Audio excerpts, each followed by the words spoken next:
Baik, Assalamualaikum warahmatullahi wabarakatuh. Saya perwakilan dari kelompok 2 akan menjelaskan definisi dari grid computing. Baik, definisi komputasi grid adalah komputasi grid adalah infrastruktur komputasi yang menggabungkan sumber daya komputer dan tersebar di lokasi geografis yang berbeda untuk mencapai tujuan bersama. Semua resource yang tidak digunakan di beberapa komputer dikumpulkan bersama dan tersedia untuk satu tugas. Grid computing dibangun dengan bantuan perangkat lunak grid middleware yang memungkinkan mereka untuk berkomunikasi. Middleware digunakan untuk menerjemahkan satu node informasi yang dikirimkan yang tersimpan atau diproses ke yang lain ke dalam format yang dapat dikenali. Ini adalah bentuk komputasi terdistribusi atau komputasi peer-to-peer.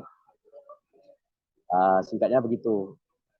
Selanjutnya bagian arsitektur akan dijelaskan oleh teman saya Azwan Nafsunyani.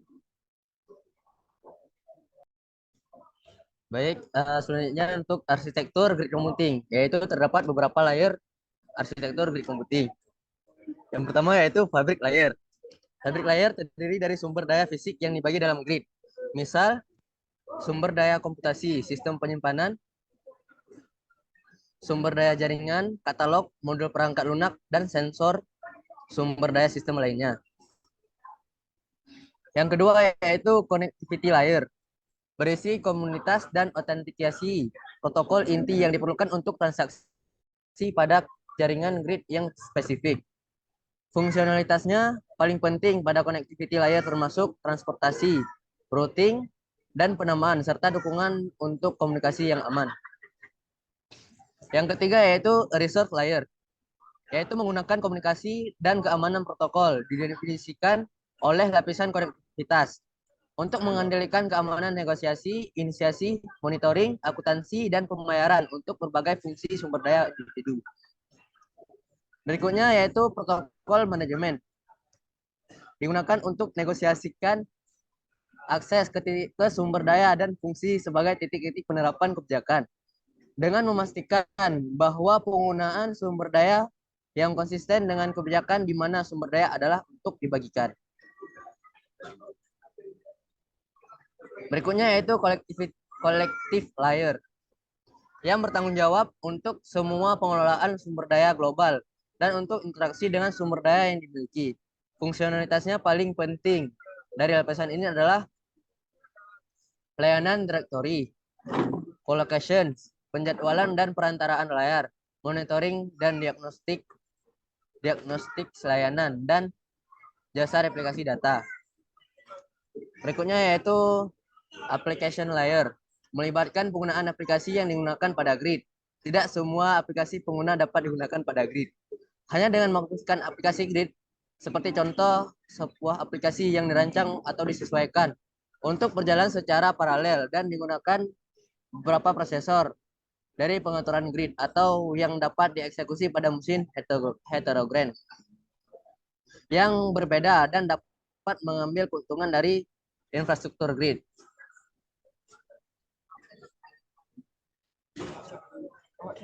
Berikutnya akan dijelaskan oleh teman saya lain yaitu Yudi Jauhari.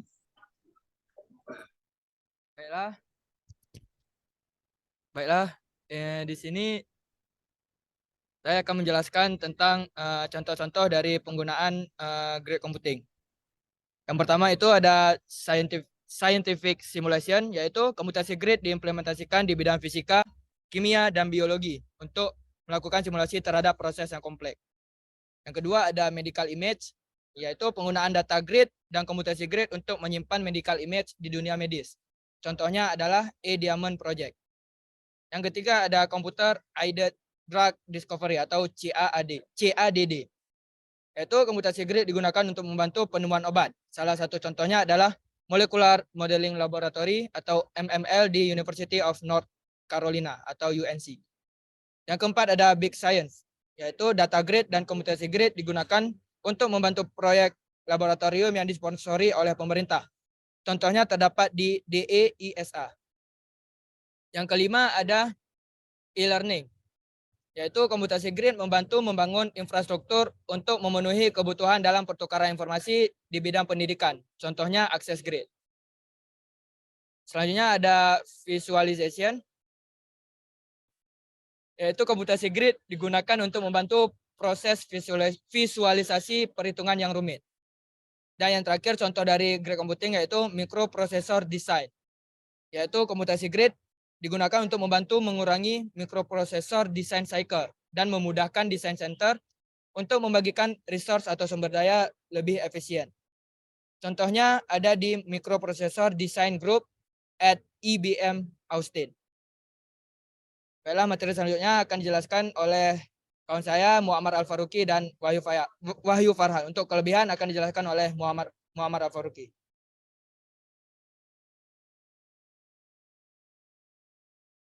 Selanjutnya saya akan menjelaskan kelebihan dari grid computing. Kelebihan yang pertama, perkalian dari sumber daya. Resource pool dari CPU dan storage tersedia ketika idle. Yang kedua, lebih cepat dan lebih besar. Komputasi, simulasi, dan penyelesaian masalah dapat berjalan lebih cepat, mencakup domain yang lebih luas. Yang ketiga, software dan aplikasi. Pool dari aplikasi dan pustaka standar, akses terhadap model dan perangkat berbeda, metodologi penelitian yang lebih baik. Yang keempat, data. Akses terhadap sumber data global dan hasil penelitian lebih baik. Yang kelima, ukuran dan kompleksitas dari masalah mengharuskan orang-orang dalam beberapa organisasi berkolaborasi dan berbagi sumber daya komputasi, data, dan instrumen sehingga terwujud bentuk organisasi baru, yaitu virtual organization. Yang keenam, organisasi virtual. Sebagai hasil kolaborasi memberikan beberapa keuntungan yang lebih lanjut. Di antaranya, sumber daya dan orang-orang yang tersebar dihubungkan oleh jaringan melintasi domain-domain admin. Berbagi sumber daya tujuan bersama.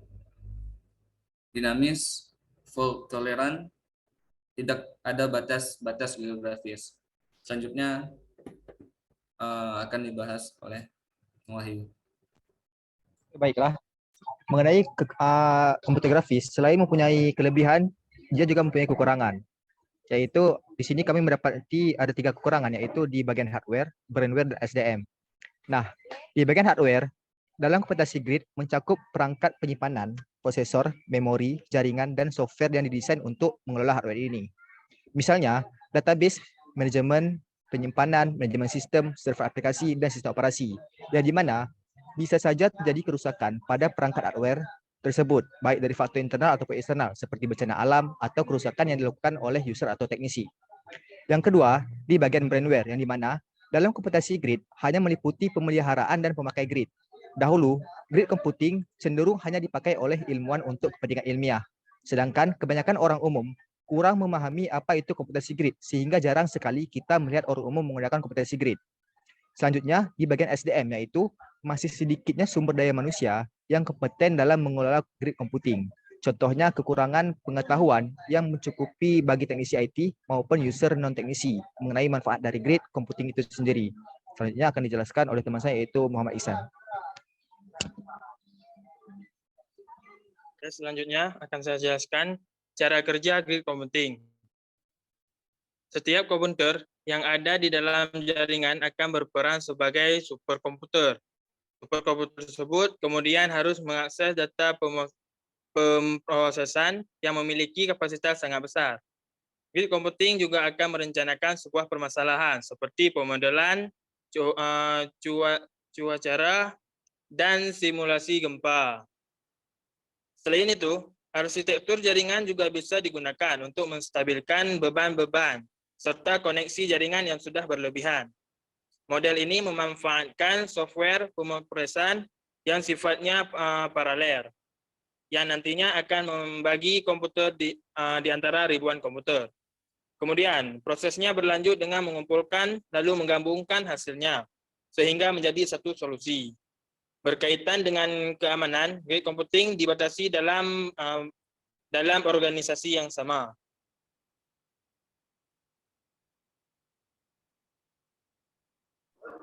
Baik, Sekian materi dari presentasi kami. Apabila ada hal yang salah dan kurang dalam menggali informasi, kami mohon maaf. Sekian dari presentasi kami. Assalamualaikum warahmatullahi wabarakatuh.